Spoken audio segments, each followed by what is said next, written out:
नमस्कार, मैं अंजनी कुमार।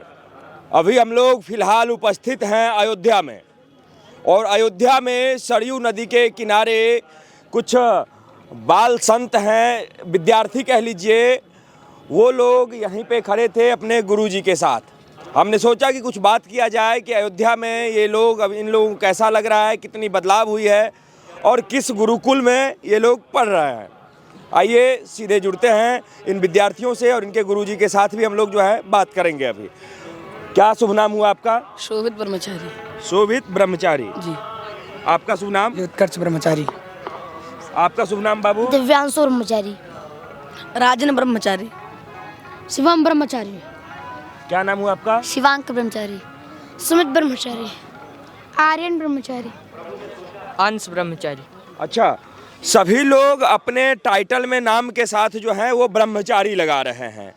अच्छा, तो ये गुरुकुल की परंपरा है, क्या है, कैसे लगाते हैं आप लोग ये टाइटल में ब्रह्मचारी? ये गुरुकुल की परंपरा है जो पहले भी था और भी है, जिसका उपनयन संस्कार हो गया है। हाँ। और गुरुकुल में शिक्षा ग्रहण कर रहा है, वो ब्रह्मचारी अपने नाम के टाइटल में लगाएगा। ब्रह्मचारी अपने टाइटल में लगाएगा। इसका मतलब क्या होता है, क्या कैसा दिनचर्या जीना होता है ब्रह्मचारियों को? ये ब्रह्मचारियों की दिनचर्या तपस्या की तरह होता है। तपस्या भी कह सकते हैं। हाँ। इस प्रातःकाल ब्रह्म मुहूर्त में उठना, संध्या वंदन करना और फिर अपने नित्य कर्म को करना। अपने नित्य कर्म करना। कितने सुबह आप लोग जो है कितने प्रातः उठ जाते हैं? ये इस समय प्रातः काल 5 बजे। 5 बजे? जी। सभी लोग 5 बजे उठ जाते हैं? जी। आप भी 5 बजे उठ जाते हैं? अच्छा, जो है आप लोग अभी किस क्लास में, किस कक्षा में पढ़ रहे हैं गुरुकुल में? ये क्लास तो 6th है। 6th है? अच्छा, सभी लोग 6ठी क्लास के विद्यार्थी हैं या अलग अलग हैं? नहीं, अलग अलग क्लास। अलग अलग है। आप किस क्लास में बाबू? 8th 8 में। अच्छा। अभी जिस प्रकार से कहा जा रहा है कि गुरुकुल की जो शिक्षा है उसमें नवीन विषयों के बारे में पढ़ाया जाता है, आधुनिक विषयों के बारे में पढ़ाया जाता है, तो गुरुकुल में क्या क्या शिक्षा जो है अभी आप लोगों को दिया जा रहा है? ये हम लोग को वेद के साथ मैथ, इंग्लिश, साइंस और कंप्यूटर की शिक्षा दी जा रही है। अच्छा, मतलब वेद भी सिखाया जा रहा है, उसके साथ साथ जो है आधुनिक शिक्षा भी दी जा रही है, विज्ञान की भी पढ़ाई होती है। हाँ? तो वेद में अभी कौन सा वेद पढ़ रहे हैं, क्या कितने वेद आप लोगों ने पढ़ लिए हैं? ये अभी श्री शुक्ल यजुर्वेद पढ़ रहे हैं। यजुर्वेद पढ़ रहे हैं आप लोग? सभी लोग अलग अलग पढ़ रहे हैं या फिर अलग क्लास के बच्चे जो हैं कैसे मतलब पढ़ाया जा रहा है? आप भी यजुर्वेद ही पढ़ रहे हैं? जी, सभी लोग यजुर्वेद। सभी लोग यजुर्वेद पढ़ रहा है। मैं जानना चाहता हूँ कि यजुर्वेद में किस विषय के बारे में बताया गया है, यजुर्वेद में किस, और यजुर्वेद शायद दूसरा वेद होता है, पहला कौन सा वेद है? ये दूसरा है। पहला वेद कौन सा आता है? ऋग्वेद। ऋग्वेद आता है। ऋग्वेद का अध्ययन हो गया है पूरा आप लोगों का? ये हम लोग श्री शुक्ल यजुर्वेद ही अध्ययन करते हैं। अच्छा। किस विषय में है इस वेद में बताया गया है? इस वेद में भगवान की स्तुति करी गई है और भगवान के मंत्रों के बारे में बताया गया है। भगवान के और इसमें कर्मकांड के बारे में बताया गया है। कर्मकांड के बारे में बताया गया है। कुछ मंत्र जो हो आप बता सकते हैं? यजुर्वेद के बारे में बता रहे थे ना जी। यजुर्वेद के कुछ मंत्र जो हैं वो उच्चारित थोड़ा सा अगर यदि करें तो बढ़िया रहेगा जी। हरे ओम मा आयं गौः कृष्णेरकरामि दासानन्नमातारं पुराः पेतारं च प्रायं स्वाहा अन्तश्चारातिरो चानास्य पराणा दापानाति व्यखियन्नमाहिको देवां मा हरिः ओम मा। क्या मतलब हुआ इस वेद मंत्र का और कहाँ पे जो है सो इस वेद मंत्र का जो है उपयोग किया जाता है, प्रयोग किया जाता है? ये मंगलाचरण हुआ। इस मंत्र का शुभ कार्यों के लिए प्रयोग किया जाता है, कोई शुभ कार्य संपन्न करने के लिए। शुभ कार्य संपन्न करने के लिए, मतलब जब राम मंदिर का उद्घाटन होगा तो इस मंत्र का उच्चारण भी होगा? जी बिल्कुल। अच्छा, तो एक बात बताइए हमें, आप लोग यहाँ इस गुरुकुल में पढ़ रहे हैं, लोग कहते हैं कि गुरुकुल में शास्त्रों के साथ जो है शस्त्र विद्या भी पढ़ाया जाता है, तो क्या शास्त्रों के साथ आप सभी लोगों को, सभी विद्यार्थियों को शस्त्र की भी शिक्षा मिल रही है या नहीं मिल रही है? ये आरएसएस की शाखा लगती है, उसमें हम लोग को सब सिखाया जाता है। आरएसएस की शाखा लगती है, उसमें सिखाया जाता है। जी। अच्छा, आप सभी लोग पढ़ रहे हैं गुरुकुल में, क्या लक्ष्य है जीवन का? मतलब गुरुकुल में पढ़ के क्या बनना चाहते हैं आप? ये गुरुकुल में पढ़ के हम लोग आचार्य बन के और भारत की संस्कृति को बढ़ाना चाहते हैं। भारत की संस्कृति को बढ़ाना चाहते हैं। आप क्या बनना चाहते हैं? जी वेदाचार्य। वेदाचार्य बनना चाहते हैं। आप क्या बनना चाहते हैं? जी वेदाचार्य। वेदाचार्य बनना चाहते हैं। आप क्या बनना जी चाहते हैं? वेदाचार्य। वेदाचार्य बनना चाहते हैं। वेदाचार्य बन करके क्या करना चाहते हैं? क्या करेंगे आप वेदाचार्य बन करके? संस्कृत। हाँ, क्या करेंगे आप? संस्कृति को आगे लेके जाएंगे, सनातन धर्म की संस्कृति को। सनातन धर्म की संस्कृति को आगे लेकर के जाना चाहते हैं। बहुत बढ़िया बात है। देखिए, इस प्रकार का जो गुरुकुल है हमारे देश में, वो और ज़्यादा से ज़्यादा होना चाहिए, क्योंकि आजकल के जो आधुनिक विद्यालय है उसमें हमारे संस्कृति, सभ्यता और हमारे देवी देवताओं के बारे में कितना बताया जाता है, ये हम भी जानते हैं और आप भी जानते हैं। लेकिन ऐसे माता पिता भी धन्य हैं, ऐसे गुरुकुल भी धन्य है, ऐसे गुरुजन भी धन्य हैं, जो भारत और भारत के संस्कृति और सभ्यता को आगे बढ़ाना चाहते हैं।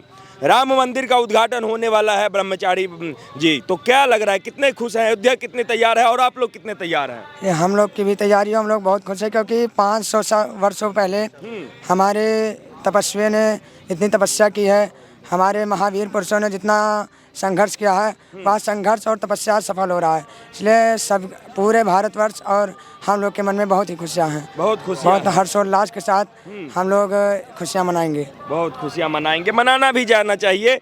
गुरुकुल में जो है क्या तैयारियां, क्या दीपोत्सव की तैयारियां हो रही, दिवाली मनाने की तैयारी हो रही है? जी, गुरुकुल में वैदिक मंत्रों की तैयारी, भजनों की तैयारी, हाँ। और दीपोत्सव की तैयारी, हाँ। भगवान के पूजन अर्चन की तैयारी, एकदम बड़े हर्षोल्लास के साथ ये सब तैयारियां हो रही हैं। बड़े हर्षोल्लास के साथ तैयारी हो रही है। आप सभी में से सबसे छोटे ब्रह्मचारी कौन है? थोड़ा सा हमें बताइए उम्र के हिसाब से। थोड़ा आगे आ जाइए। क्या नाम हुआ आपका? अर्पित पांडे। अर्पित पांडे। कैसे हैं आप? ठीक है। ठीक है जी। क्या उम्र हुई है आपकी? हमारी उम्र है 12 साल। 12 साल। अच्छा, एक बात बताइए, आप सिर पे चंदन लगा, माथे पे चंदन लगा हुआ है, आप जो है सो एक भगवा शॉल भी ओढ़े हुए हैं, क्या स्नान हो गया है आपका? जी। कितने बजे करते हैं स्नान प्रतिदिन? 4 बजे। 4 बजे। ठंड नहीं लगती है 4 बजे? लगती है पर हो जाता है। हाँ, हो जाता है। अच्छा, एक बात बताइए, अभी किस कक्षा में पढ़ रहे हैं आप गुरुकुल में? 6 में। 6 में पढ़ रहे हैं। जी। क्या क्या अध्ययन किए हैं? क्या वेद मंत्र जो है अभी उच्चारित करते हैं? जी, अभी हमारा जनेऊ नहीं हुआ है, गीता पढ़ते हैं। गीता पढ़ते हैं। जी। गीता का श्लोक याद है आपको? जी। अच्छा, कोई श्लोक जो है हमें बताइए। जी। ओम श्री परमात्मने नमः। श्रीमद्भगवद गीता अथ प्रथमोऽध्यायः।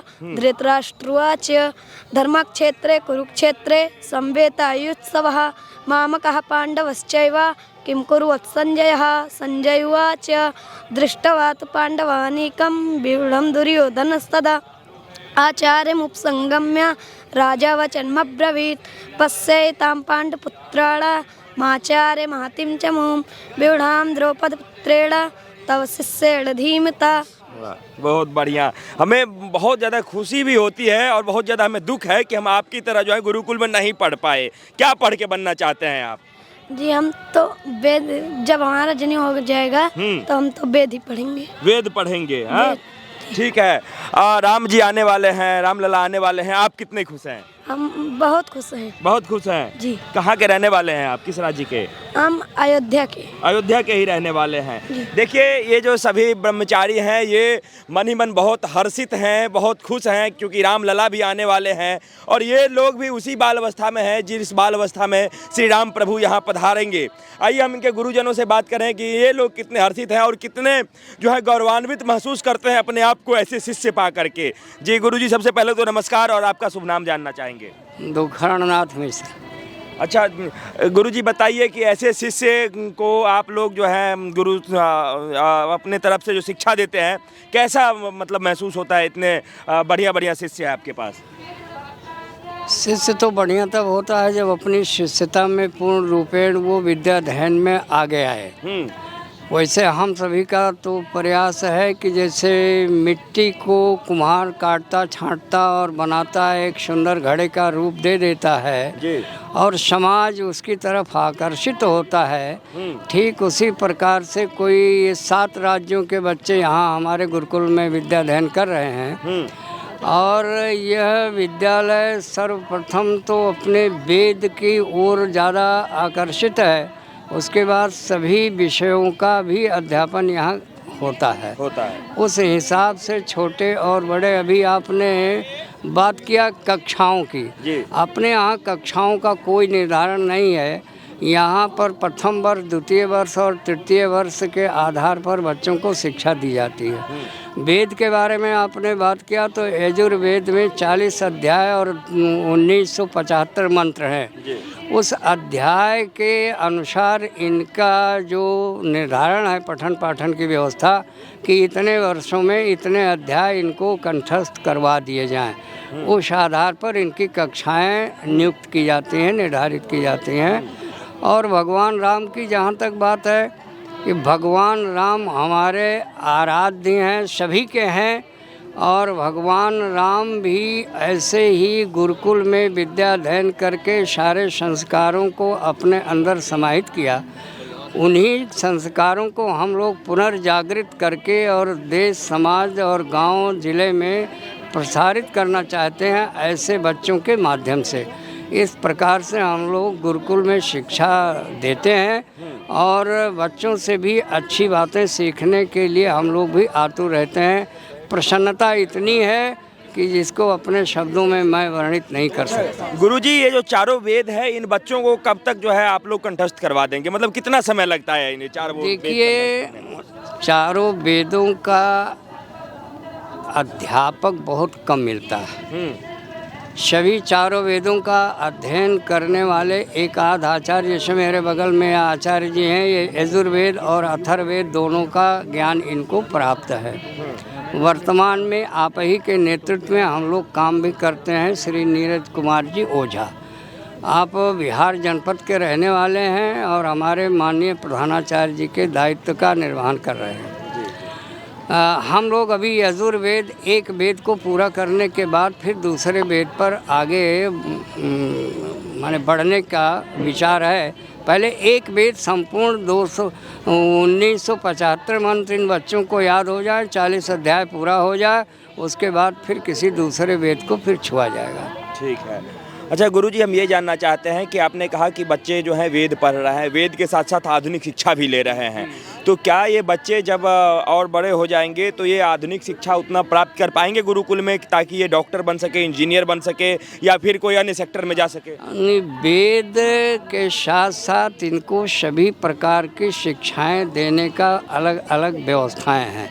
हमारे जिस गुरुकुल में हम लोग हैं उस गुरुकुल की कई शाखाएं हैं जहाँ गणित पढ़ने वाला अगर विद्यार्थी अच्छा रुचि रखता है तो उसको उस गणित वाले गुरुकुल में भेज दिया जाता है। विज्ञान में रुचि रखता है तो विज्ञान की दृष्टि से भी अलग अलग सब विषयों के अलग अलग विशिष्ट प्रकार के गुरुकुल हैं। अगर हमारे यहाँ तो सभी विषय हैं, लेकिन यहाँ अगर कोई बच्चा घोड़े की सवारी बहुत अच्छा करना जानता है या रुचि रखता है तो उसको अहमदाबाद के गुरुकुल में भेज दिया जाता है। गणित अगर बहुत अच्छा पढ़ने की रुचि रखता है तो पुणे भेज दिया जाता है। इसी प्रकार से अगर ज्योतिष का वो रुचि रखता है तो उसको हम लोग कर्नाटक भेज देते हैं। माने विभिन्न प्रकार के विद्यालय अपने हैं जो सभी क्षेत्रों में इस भारत की गरिमा को बनाए रखने का प्रयास कर रहे हैं। ठीक है, बहुत बहुत धन्यवाद गुरुजी। आपका शुभ नाम? मैं आचार्य नीरज ओझा, श्री गुरु वशिष्ठ गुरुकुल विद्यापीठ आप प्रधानाचार्य।